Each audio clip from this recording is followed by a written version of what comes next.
aywa Chérif ñu ngi ba tey ci campagne de sensibilisation ak communication sur le cancer du sein mais tey ñu wax cancer de façon générale les cancers ak comme li ñuy wax c'est une maladie vraiment qui a un coût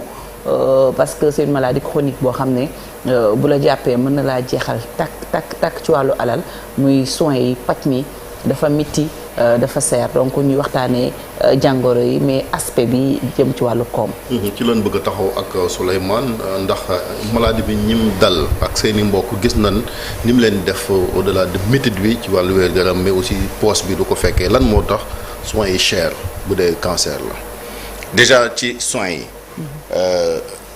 maladie bi dafa am coût. te coût yi dafa am ay coût direct. yoo xam ne ay coûts médicaux la mooy paj mi. chimiothérapie. radiothérapie. médicaments sur ordonnance. chirurgie. bilan yi ak yi ni mel. ah c'est des coûts directs que les gens essaient d'estimer parce que c'est très difficile d'avoir des chiffres précis. après mu am yeneen coûts ay coûts indirects la. am na lu ñuy tuddee coût d'utilité sociale wala coût d'utilité xam nga nit koo xam ne da doon liggéey di faj ay soxlam di faj ay soxla njabootam di dimbali ay waajuram ay xaritam ak yi ni mel bu demee ba feebar bi gàllankoor ko ba mëntul def dara loolu tamit dafa am njëg socialement dafa am coût lu tax coût yi mel nu mu mel moom mooy que ni déjà yi ngay def li yëpp c'est des spécialisations fa bëri garab yi dafa cher garab yi dafa cher bu baax a baax yeneen yi tamit muy rajo bi muy chimio bi muy chirurgie bi opération yi ak yi ni mel yooyu yëpp bu ci nekk dafa cher parce que c'est pas prise en charge aussi xam nga loolu dafa am importance c'est vrai que am na ñoo xam ne boo amee yenn assurance maladie boobu day fekk nga nekk ci privé bi di liggéey am benn niveau bi xëy na ñu jël ko en charge waaye boo jëlee dans la population générale dafa bokk ci feebar yi nga xam ne malheureusement lu si gën a bëri ci exclusion yi lay bokk même ci assurance yi parfois xam nga assurance dafa am lu muy inclure am lu muy exclure en général am na yenn yoo xam ne dañ koy exclure déjà au moment même bi ngay signer contrat bi parce que assureur bi day xool ndax amoo yenn feebar yu diis yoo xam ne bu la assuré moom day ñàkk ce qui fait que boo ko amee rek dañ lay exclure déjà exclusion bi foofu la déjà am na ñeneen ñoo xam ne parce que y a moyen toujours de contourner ça mais boo demee ba dugg ci biir tamit amaana ci biir contrat bi sax dañu exclure loolu moom mooy ci privé bi mais ci état bi problème bi ñaar la benn bi moom mooy prestation yi ci boppam c'est pas facile matale wuñ ko matale wuñu rajo yi matale wuñu spécialistes yi matale wuñu structures yi et cetera bien que am na ay projets yu am par exemple l'hôpital bi nga xam ne dañ ko spécialisé oncologie bi nga xam ne Diamniadio lañ koy defar def nañ pose première pierre bi mais mu ngi noonu boo jëlee hôpital Le Dantec bokkoon na ci pôle yi nga xam ne ñoom ñoo spécialisé wu tey jii gis ngeen li fa xew à la faveur du déménagement ak yi ni mel donc offre bi ci boppam moo demee tout noonu te tout ce qui est rare devient cher rawatina nag bu nekkee ni état bi jëlu ko en charge donc loolu bokk na ci li nga xam ne après am na yeneen facteur parce que tamit boo jëlee les chiffres au niveau mondial cancer yi Afrique 5 virgule et quelques % la donc c'est pas le continent le plus touché ñun Océanie yi rek mooy bi nga xam ne moo gën a tuutilee des nombres de cas mais impact bi ñu ñoo ko gën a yëg ci mortalité ñeneen ñi xëy na seen mortalité mais fii presque 50% de mortalité ngay am ay 46% mooy moyenne africaine bi mais Sénégal jëlal les cancers du sein 1800 et quelques cas faut faire la différence quand même entre les cas et la prévalence amuñu chiffre bi xamuñu lan feebar bi fu mu toll ci biir population bi mais cas yi nga xam ne c'est avéré xam nañ ko cancer du sein 1800 et quelques boo jëlee les décès c'est pas loin de 900 c'est beaucoup ngay jël même période nga am 1800 nga xool ci même période bi nombre de décès yi presque la moitié donc c'est beaucoup donc facteur explicatif yi c'est des maladies à soins coûteux du cancer kese am na yeneen hypertension boo boolee hypertension ak diabète yàlla bu mu nag traduire en insuffisance rénale yooyu yëpp ay feebar la yoo xam ne kenn ñaanalu ko kenn waaye bu dalee nit ki njeexital bi muy am yow socialement ci yow en plus maintenant li muy am ci yow njeexital ci santé ak yi ni mel waaye socialement économiquement financièrement njeexital bi muy am bi doy na waar lool rawatina nag cancer quelques chiffres bien que bëriwul ay sources yu la mën a jox des chiffres précis même au niveau des politiques bu ñu ciy wax en général ils passent rapidement sur le sujet mais il y a une étude qui est très intéressante boo xam ne 2022 la génn dans un magazine spécialisé bu tudd African Medical Journal Pan African Medical Journal ñi ko def ay sénégalais lañ Mori Diallo Dieynaba Fall Ibrahima Mballo Cheikh Ibrahima Niang ak kenn ku tudd Mohamed Ezzet Charfi mu ngi tudd coûts médicaux directs du traitement du cancer du sein à l'Institut Joliot-Curie de l'hôpital Aristide Le Dantec de Dakar Sénégal li ñu def étude rétrospective la parce que ni mu la ko waxee puisque xamuñu prévalence bi te même coût yi pour nga estimer que de façon précise c'est très difficile dañuy def estimation donc dañoo jël benn échantillon rek ay ñoo xam ne dañoo am feebar bi déjà depuis une moyenne de 31 mois laaj leen nan la ñu dépensé ak ban njeexital la am ci ñoom entre $1,500 ba $10,000 au dollar d'aujourd'hui c'est une étude ñi ñu interrogé c'est sur la période 2017 mais boo jëlee dollar tey jii à 600 francs CFA ça te fait quand même entre 2,2 millions et 6 millions de francs CFA am na nag ay maxima et minima mais c'est une moyenne de $3,700 pour faj cancer du sein sur une certaine période 31 mois c'est presque 3 ans xam nga loolu dafa diis lool donc les rares chiffres qu'on a c'est à peu près ça l'estimation mais il y a des pics de plusieurs millions am na ñoo xam ne dañoo jaay seen kër am na ñoo xam ne dañoo jaay seen oto am na ñoo xam ne dañoo jaay seen bijou démb dama dégg vraiment une affirmation c'est une phrase terrible dama fàtte kan moo ko wax directement mais dama ko dégg ci rajo bi mu ne xam nga la mooy particularité cancer da lay ruiner balaa ngay xam ne am nga cancer rien que les examens les analyses yu ñu lay demander les bilans sanguins les radios etc pour ñu mën a rek confirmer ne lii cancer la déjà rek loolu lottal na la ba nga lot rawatina nag bu ñu diagnostiqué ni nit ki dafa am cancer mu war a nag tàmbali di faju voilà pourquoi cette maladie là et toutes les maladies à soins coûteux sont extrêmement terribles dafa cher ba pare ndimbal bi mu war a àndal de la part des pouvoirs publics et de la part d'autres mécanismes bien que am na ay mécanismes yu am CMU mais CMU du jël en charge les cancers am na yeneen mécanismes yu am mais duñu jël en charge cancer loolu mooy vraiment moo tax le coût financier le coût social sont extrêmement élevés. yokkaale ci beneen point bi muy indi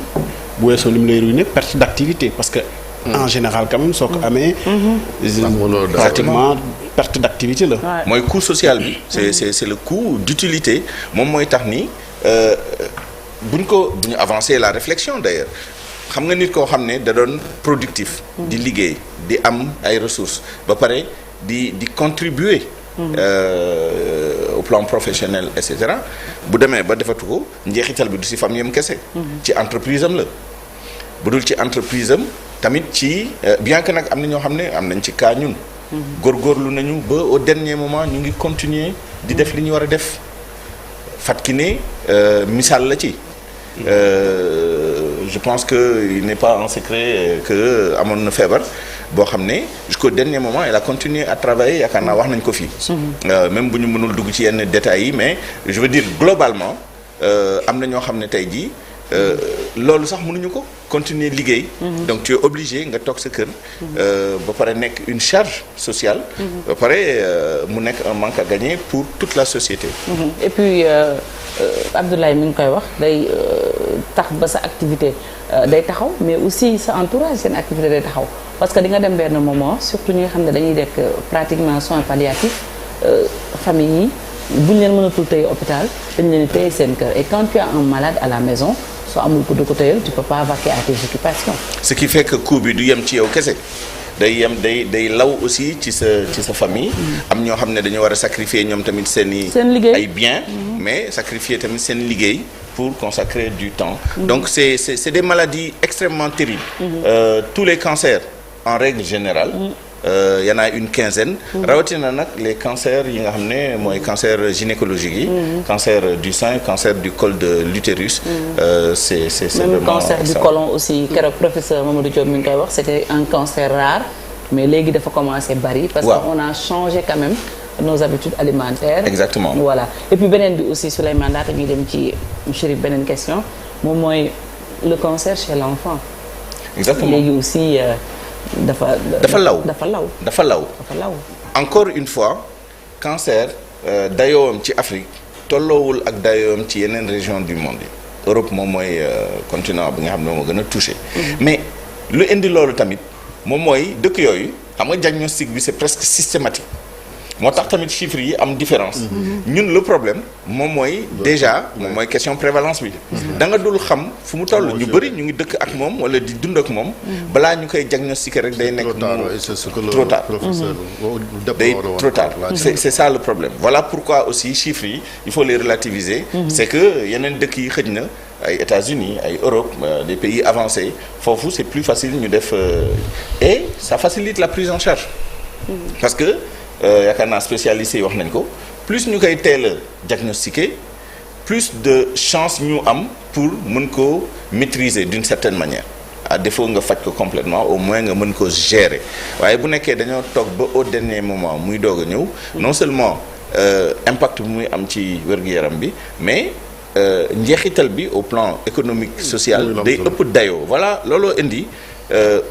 chiffres yi am écart mais tamit boo rapporté nombre de cas yi ak nombre de décès yi suñu taux tamit élevé trop donc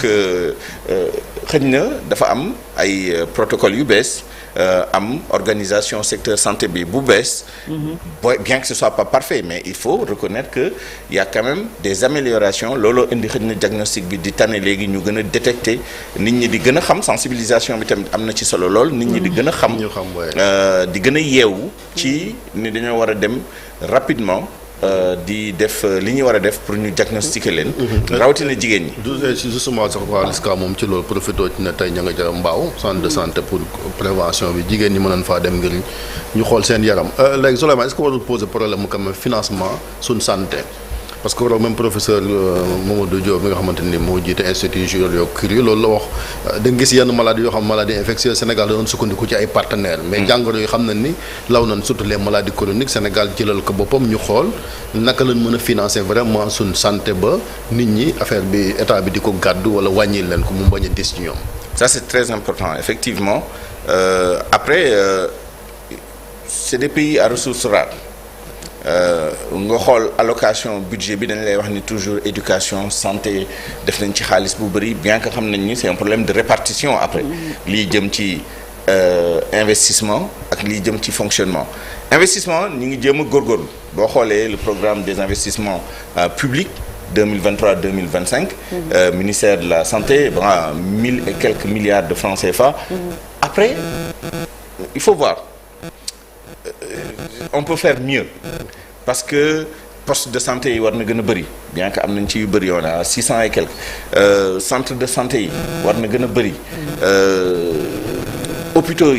hôpitaux spécialisés yi structure spécialisée ci telle maladie mais il est clair que il y a mieux à faire on peut le faire allouer plus de ressources peu importe que ce soit des ressources qui viennent des ressources externes wala des ressources internes l'essentiel c'est que na ressources yi am ñu investir ko fi ñu ko war a investir ba pare nag ñu def ko à temps l'un des problèmes que nous avons c'est ay radiothérapie yu panne ay radiothérapie yu indisponible tey ji nit ñaa ngi dang-dangi rek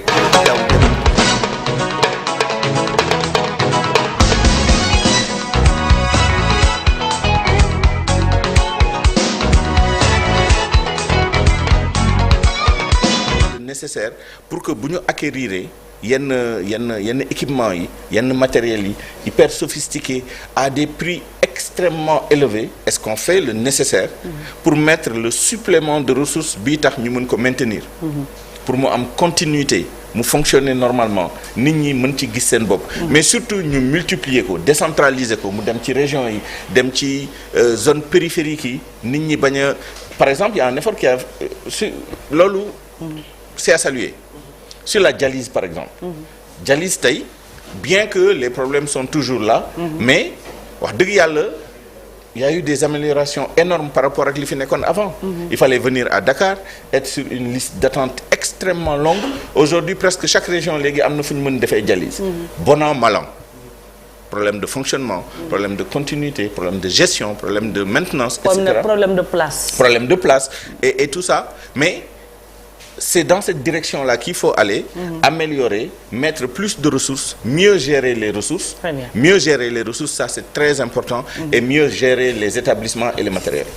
Merci beaucoup Souleymane. Il est 8h46 Pape Samba Thiam mu ngi may message depuis sànq xam naa message bi su ñëwaatee Souleymane laa koy jox ndax nee nga mooy sa directeur te respecté nga ko. Donc effectivement bon. Il est en train de me bombarder de messages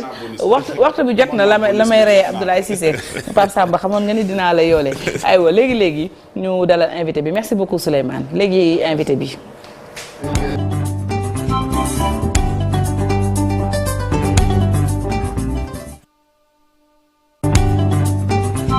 Rawane Samb jiite association